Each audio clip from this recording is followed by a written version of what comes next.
I saw recently that I can't get out of my head.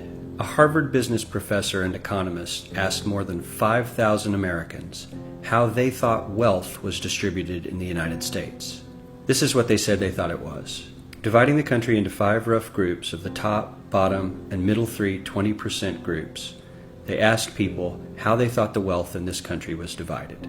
Then he asked them what they thought was the ideal distribution, and 92%, that's at least 9 out of 10 of them, said it should be more like this. In other words, more equitable than they think it is. Now that fact is telling, admittedly, the notion that most Americans know that the system is already skewed unfairly.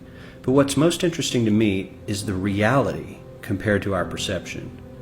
The ideal is as far removed from our perception of reality as the actual distribution is from what we think exists in this country. So ignore the ideal for a moment. Here's what we think it is again. And here is the actual distribution. Shockingly skewed. Not only do the bottom 20% and the next 20%, the bottom 40% of Americans barely have any of the wealth. I mean, it's hard to even see them on the chart.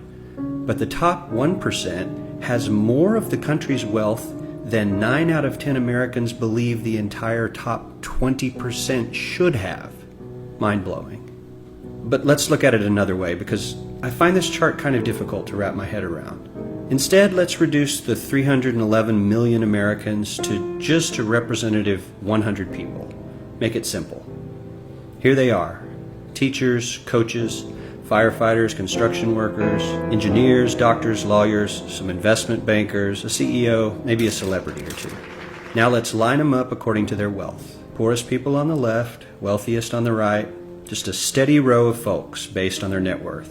We'll color code them like we did before based on which 20% quintile they fall into.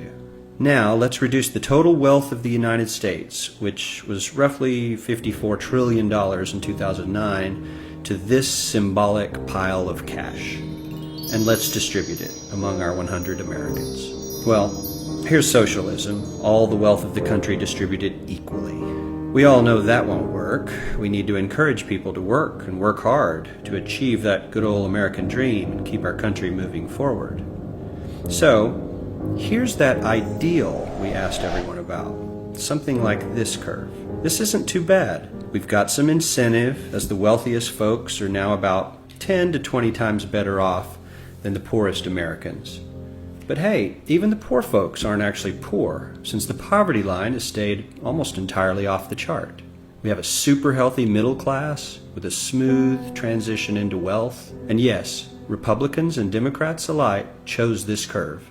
9 out of 10 people, 92%, said this was a nice, ideal distribution of America's wealth. But let's move on. This is what people think America's wealth distribution actually looks like. Not as equitable, clearly, but for me, even this still looks pretty great.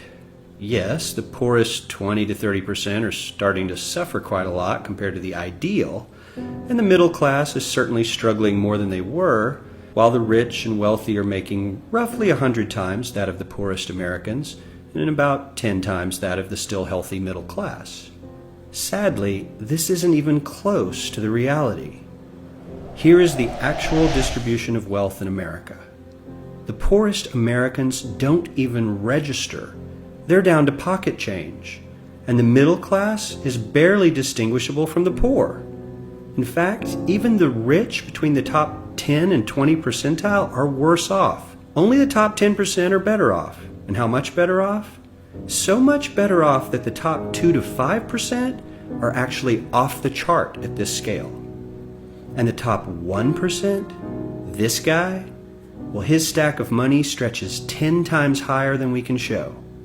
Here's his stack of cash, restacked, all by itself. This is the top 1% we've been hearing so much about. So much green in his pockets that I have to give him a whole new column of his own, because he won't fit on my chart. 1% of America has 40% of all the nation's wealth. The bottom 80%, 8 out of every 10 people, or 80 out of these 100, only has 7% between them. And this has only gotten worse in the last 20 to 30 years. While the richest 1% take home almost a quarter of the national income today, in 1976 they took home only 9%, meaning their share of income has nearly tripled in the last 30 years. The top 1% own half the country's stocks, bonds, and mutual funds. The bottom 50% of Americans own only 0.5% of these investments, which means they aren't investing.